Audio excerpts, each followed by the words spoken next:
Programa 10. La interdependencia de los derechos humanos. Conocerán el significado de la interdependencia e integralidad de los derechos humanos.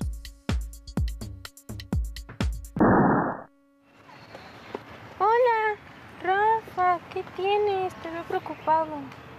Sí, es que despidieron a mi papá del trabajo. No, mira, tú no te preocupes, vas a ver que consigues rápido. Los derechos humanos no se pueden separar. Si uno no se cumple, afectará de manera automática a los otros. Y precisamente hoy conversaremos con adolescentes morales acerca del carácter integral de los derechos humanos. Y para hablar de este tema nos acompaña la doctora Gloria Ramírez, coordinadora de la Cátedra UNESCO de Derechos Humanos de la UNAM. ¿Qué tal? Mucho gusto. Muchas gracias por acompañarnos. Y Antíoco Pérez de la Madrid, coordinador de difusión de asistencia legal por los derechos humanos ACE. ¿Qué tal? Buenos días. ¿Qué tal? Buenos días. Bueno, y me gustaría arrancar con una pregunta para ustedes, chavos. ¿Consideran que hay derechos más importantes que otros? Bueno, yo creo que ninguno de los derechos es más importante que el otro, ya que si nos falta uno de ellos, dejamos de ser una persona completa y empezamos a dar pie a que los demás empiecen a ir disminuyendo hasta terminar por dejarlo de ser lo que realmente somos. Bueno, pues yo pienso, igual que mi compañera, que los derechos son iguales, no debe de haber uno más que otro, porque igual afectaría a los seres humanos tal y como somos. Antíoco, ¿me podrías dar tu opinión acerca de esta pregunta? Claro, mira, si los derechos hay derechos más importantes que otros, pues no, en realidad no. Todos son igualmente importantes. Si no se cumple uno de ellos, es muy difícil que se cumpla el siguiente. Un ejemplo es el derecho a la educación, ¿no? Como seres humanos tenemos derecho a la educación y no se puede cumplir si no tenemos cubierto, por ejemplo, el derecho a la alimentación. Es uno de los casos más claros en nuestro país y en América Latina, por ejemplo, ¿no? Que no se cumple el derecho a la alimentación, la gente o los jóvenes van a las escuelas a cumplir o a cubrir su derecho a la educación y obviamente pues no pueden tener íntegramente cumplido el derecho a la educación. O sea, no hay derechos más importantes que otros, todos son iguales, igualitarios. Muchas gracias. Ahora, acompáñenos a ver lo siguiente.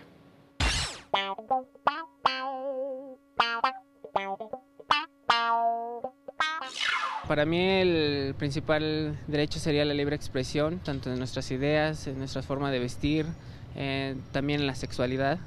Si hay un derecho más importante que otro, yo pienso que sí, el respeto ante todo es muy indispensable para que haya una buena armonía en todo ambiente social.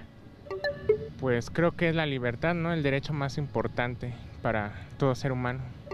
Bueno, yo creo que todos los derechos son importantes, pero para mí el derecho más importante es el respeto, ya que pues toda la gente tiene que tener tolerancia y pues adaptarse a las decisiones de los demás.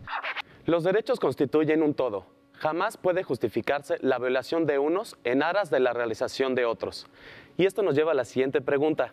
Gloria, ¿por qué se dice que los derechos humanos son interdependientes e indivisibles? Bien, así como consideramos que todos los derechos son importantes y son iguales, son interdependientes porque la garantía de uno va a depender de la garantía del otro. Es decir, si nosotros tenemos derecho a la vida, tenemos al mismo tiempo para mantener esa vida derecho a la educación. Por lo tanto, estamos nosotros en condiciones de aprender, vamos a tener nosotros derecho a la salud. El derecho a la salud nos va a permitir realizarnos, nosotros nos educamos, nosotros también tendremos derecho al trabajo. De manera que un derecho va a articular los otros derechos. Por eso son indivisibles, no se pueden dividir, no se puede decir, nada más voy a garantizarte este pedacito del derecho. Los derechos son integrales, son indivisibles y son interdependientes. Pero así como también de uno depende la garantía del otro, si se viola un derecho, se viola el otro derecho. Entonces vemos nosotros que en un caso no solamente se viola, por ejemplo, estamos en el caso de educación, el derecho a la educación, sino la posibilidad de que pueda obtener el día de mañana un joven un trabajo porque no tiene los estudios, no gozó de ese derecho, ¿no? Los derechos entonces se articulan y son indivisibles. Gracias. Ahora veamos la siguiente cápsula.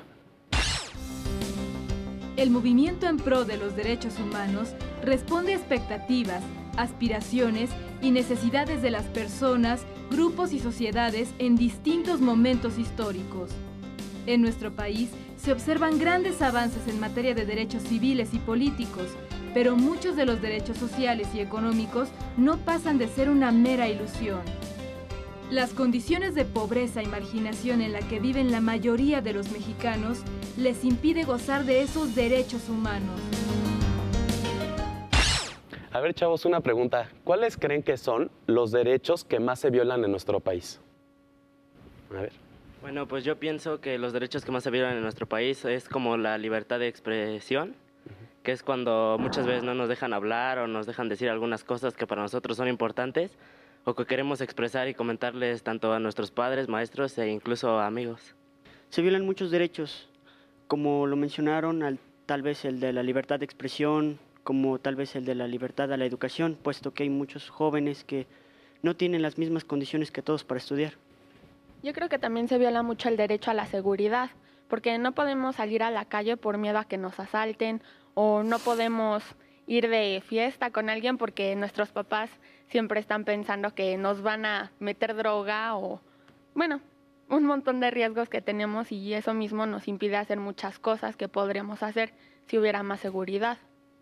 El derecho al trabajo, ¿no? Que muchas veces discriminan a mucha gente porque pues no cumplen los requisitos de la edad. ¿Cuáles son los derechos que más se violan en nuestro país, Gloria? Mira, eso va a depender y los jóvenes nos acaban de dar una respuesta de cada persona y también de la sociedad. Si hablamos a nivel de la sociedad, podemos pensar que quizás uno de los derechos que más se viola es el derecho a tener los recursos indispensables para vivir. Y se viola a través de lo que estamos viendo de la exclusión y de la pobreza. La pobreza es una consecuencia de la falta de un derecho llamado económico que no está garantizado. Para los jóvenes es esta libertad de expresión, es la seguridad de salir a la calle. Quizás para ti, como un joven o un joven que podemos encontrar que salió de la escuela y no tiene trabajo, sería el derecho al trabajo. Hay derechos civiles, políticos, económicos, sociales, culturales, ambientales. Entonces, no se trata quizás de ubicar cuál es el que más se viola, sino ubicar que todos los derechos, al momento de que uno se viola, se articulan a los demás. Y lo que es muy importante también, ¿para quién? Para un estudiante de telesecundaria puede ser precisamente el derecho a la libertad de expresión o el derecho incluso de acceder a la escuela. Para México tenemos, por ejemplo, los indígenas. Los indígenas son la población que más ve violadas sus derechos. Entonces, esta pregunta nos lleva a ver desde qué óptica le estamos viendo y por esto no excluye que no consideremos que todos son importantes, pero que efectivamente cada uno, de acuerdo a su contexto, va a tener más o menos posibilidades. Y esto nos lleva a una dramática situación, que para algunos tienen más derechos que otros en este país. Muchas gracias. Antíoco, ¿a todas las personas se les violentan o se les afectan los mismos derechos? Pues no, mira, no se violentan los derechos a todas las personas por igual. Como bien lo dice la doctora, esto también tiene que ver mucho con las personas, con los individuos y con los grupos. Hay grupos dentro de la sociedad, hay pequeños microgrupos o sociedades más pequeñas, y de estas dependen o esas tienen cada una sus características muy particulares, ¿no? Entonces, dependiendo de qué características tiene, se va a violar diferentes tipos de derechos. Aquí, por ejemplo, podemos hablar de que, bueno, hay sectores de la sociedad, como la clase media o la clase política, etcétera, etcétera, que tienen otro tipo de necesidades. Esto también tiene que ver mucho con necesidades. Y hay grupos que se conocen como grupos vulnerables, los cuales abundan en nuestro país y que tienen que ver con derechos económicos, pero también tienen que ver con derechos culturales. Por ejemplo, la comunidad lésbico-gay podría ser un grupo vulnerable, independientemente si tiene recursos económicos o no. Se violentan generalmente su derecho a ejercer la sexualidad, su derecho a la cultura, su derecho al trabajo por la discriminación, etcétera, etcétera, ¿no? Entonces, hay la violación a derechos humanos depende también mucho del individuo y de los grupos, ¿no? Y en este sentido, pues, en las organizaciones civiles, en las ONGs que se les conoce como asistencia legal, se hace hincapié a la protección de los derechos humanos de los grupos vulnerables, ¿no? Aunque estamos conscientes de que existen violaciones de derechos humanos en todo el espectro social. Muchas gracias. Veamos lo siguiente.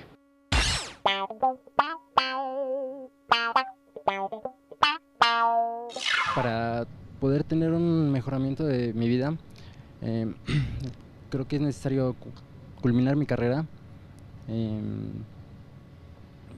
tener un buen trabajo con un sueldo, digo, que sea valorable, una mejor armonía en mi casa. Sería primero terminar de estudiar, seguir adelante sin detenerme y si hay obstáculos, superarlos rápidamente.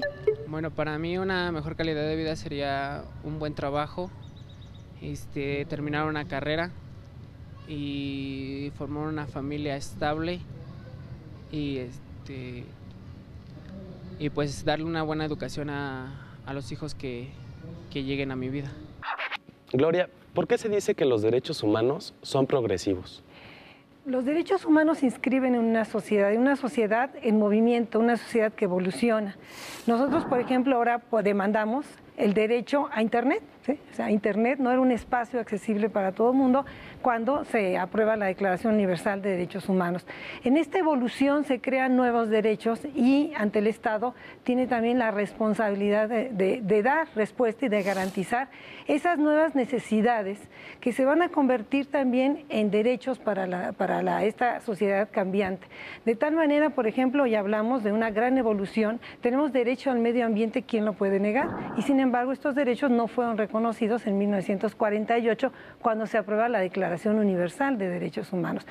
La sociedad va a evolucionar y es en este sentido que vamos no aumentando de derechos, pero sí se van modificando nuestras demandas y se tienen que adaptar esas demandas a los requerimientos de la sociedad. Hoy el derecho a la educación tampoco se puede garantizar si nosotros no pedimos también igualdad, si nosotros no pedimos calidad, de tal manera que esta progresividad nos va mostrando la evolución de la historia y nos exige a estar actualizándonos. Y bueno, con esto llegamos al final del programa y nada más me queda agradecerte, Gloria, por habernos acompañado. Anteoco, muchísimas gracias. Y a ustedes, chavos, espero que hayan aprendido muchísimo. Y bueno, recordemos que todos los derechos son necesarios para lograr nuestro bienestar y desarrollo como individuos y como sociedad. Pero, ¿de qué manera el incumplimiento o carencia de uno de los derechos humanos afecta tu vida? Hasta la próxima. El que tiene un derecho no obtiene el de violar el ajeno para mantener el suyo.